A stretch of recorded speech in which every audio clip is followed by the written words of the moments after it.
Good morning. It's Saturday morning, and I have a chore to do today outside here. And I thought we would look at it together to determine whether I'm going to be able to do this myself or not. I think so. So let me put my coffee down.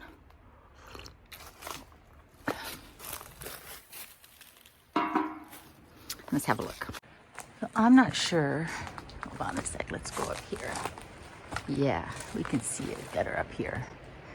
There's a branch. Oh, where are we?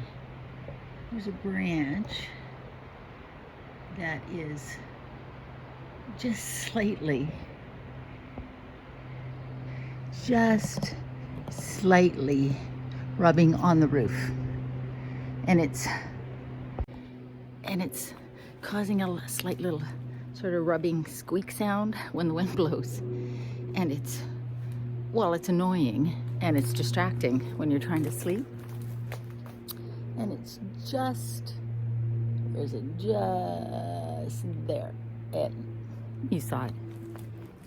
So we don't need no squeaking branch sounds on the roof of the house. So that should be pretty straightforward. Have a telescoping ladder. I'm a little concerned about how uneven this ground is, but I think I should be able to get a level spot, put the ends down. Like I said, my ladder is telescoping, so it won't be any problem getting up that high. And just using my snips to cut that. That's what we're gonna do. But first, we're gonna have our coffee, and I'm gonna make some breakfast because while I don't normally eat breakfast on the weekdays, I do like to eat breakfast on a weekend when I have chores to do, and that's mostly because I'm getting up later. So the sound you hear is my furnace, which has just kicked in. I'm just gonna make a really simple breakfast hash. I've got some just egg, a little garlic and herb seasoning. This is just a random, probably cup of hash browns that I have in my freezer. I also keep usually a bag of these frozen 3 pepper and onion blends in my freezer for the days when I don't have fresh peppers and onions, and I don't have any that I've already pre-cut and frozen. This is really handy. Anyway, so I've taken a few of those out. It's just a little bit of onion and red pepper to add in there. Got some dried chives, a little bit of olive oil. We're just gonna make a little quick breakfast hash, probably have it with a piece of toast.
So I see my first problem.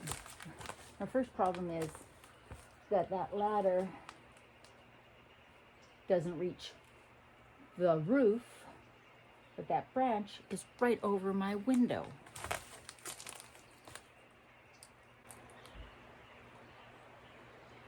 And I've got the propane tank here, so I can't put the ladder here. What am I going to do? I have to figure out some way.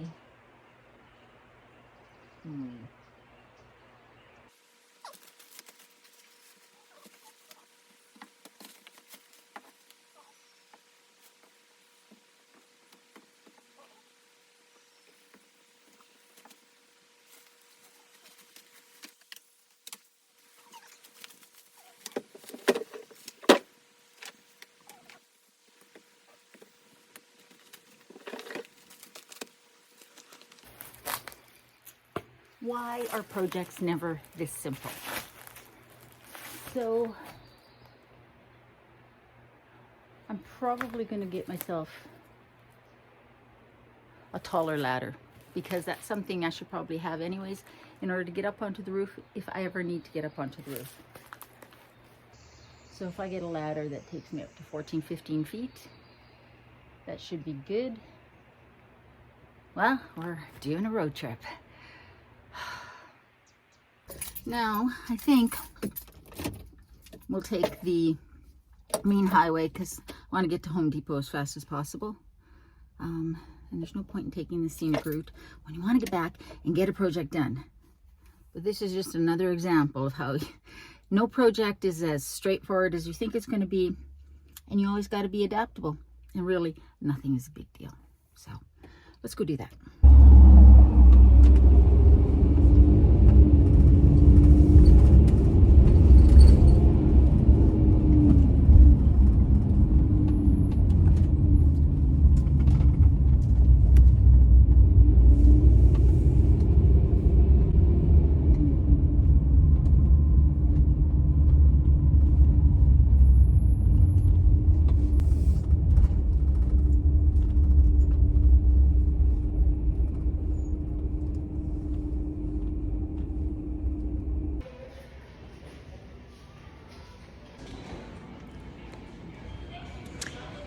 It's a temptation, because that would sure make life easier.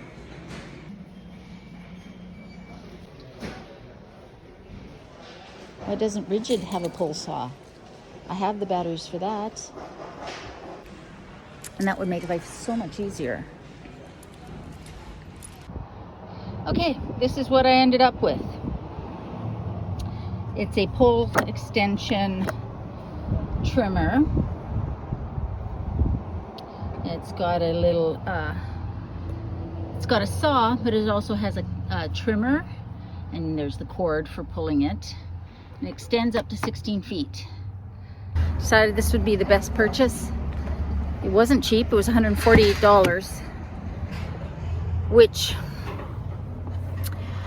I could have bought a plug-in, a corded tree trimmer that had a little chainsaw on the end for about the same price. I just think this will be more useful than messing with a cord. And Rigid didn't have any extendable trimmers, little chainsaw trimmers. They just didn't have it for that brand. And that's the only brand that I have batteries for. So all the other trimmer attachments that I saw required the batteries from each specific company, like the Ryobi and DeWalt. Keep it low tech. So it's starting to rain. Yay. So I've never used one of them suckers, but it doesn't look that hard. So let's get this done before it really starts raining.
So that was a typical project. It always seems so much easier in your mind, and then when you get started, there's always something additional. There's always some complication, something that ends up taking more time and a little bit more money than you had planned for. But that's okay, because the goal is to get it done in the end, and the project always gets finished in the end, and that's all that matters. So that was pretty much it for today. Tomorrow morning, actually at 9, I'm dropping the van off at Canadian Tire. So when I lived in Calgary, I had the most amazing garage mechanics. Lakeview Automotive. If you are looking for a garage that you can trust, I went to them. Oh God, I was probably a customer for 15 years, maybe even longer. Long time. And I really missed them when I moved to the island. And my first location on the island was out by Chemainus. And I found McBride's Automotive in Chemainus. Awesome place. Again, highly recommend if you are looking for a privately owned, small mechanic shop, garage, automotive. They are amazing. They were so good to me and so honest and kind. Here, where I am now, I don't have that. There is a mechanic shop, a garage, not too far from me, but they don't have a bay, and I've heard great things about it, really well recommended, but they don't have a bay that's tall enough to handle the ProMaster when it's up on the lift. And so they had, when I called and talked to them, the fellow was saying that they are looking at building another shop, adding on. It hasn't happened yet. So I decided that I would take the van in to the Canadian Tire. And so that's what I'm doing tomorrow morning. It's scheduled to be in at 9. I'm kind of meticulous about vehicle maintenance. When I had my little Toyota Echo with the van, I think that's really important when you have a vehicle, that you stay on top of that. So I'm really meticulous about oil changes, tune-ups, servicing, and knowing what needs to be done and sort of planning for that. It's time for an oil change, and it's time for, you know, basically a service, right? All fluids need to be topped up. I'm going to have them have a look at the brakes. The brakes shouldn't need doing or anything like that, but they're just a little squeaky. So they're just going to look at them. I don't think that they need doing, because I had them done before I left Calgary. They're also going to take a look at the tires and see if they need rotating. I don't think they do. But again, it's the sort of stuff that you should have looked at. And because I want to take the van out on the adventures this summer, I want to know that it's safe, that the brakes are good, that everything's been looked at, topped up, that sort of thing. One of the lights on the driver's side, the driver's side signal lights is out. It's the one that's on the mirror. Oh, Sophie, you're being brave. It's the one that's on the mirror, the driver's side mirror. The indicator lights front and back on the vehicle, the body of the vehicle, work. So for all of you who have heard in videos where I signal to turn left, and they hear the beat, the clicks a little faster than usual, and have told me the signal lights that matter are working. It's just that one on the mirror, and that's because some water got in there. It was cracked, the cover was cracked, and I might have that looked at, but it's not a big priority for me, because like I say, front and back, the indicator lights do work on both sides of the vehicle. I have checked just to make sure. Didn't go get groceries and such today because I'm going to be in town for a few hours tomorrow while they work on the van, and so I'll just get my groceries, do my little running around within walking distance of Canadian Tire, get the things that I need. Don't need a lot. I got myself a little viola, a little perennial that I'm going to plant, and I got a basket with some pansies. So I think I'm going to go edit this video, relax, and that's about all that I have to do this weekend. So guys, I hope you guys are doing well. I hope you're staying safe. Remember, in a world where you can be anything, be kind. I love you, and I'll see you next time.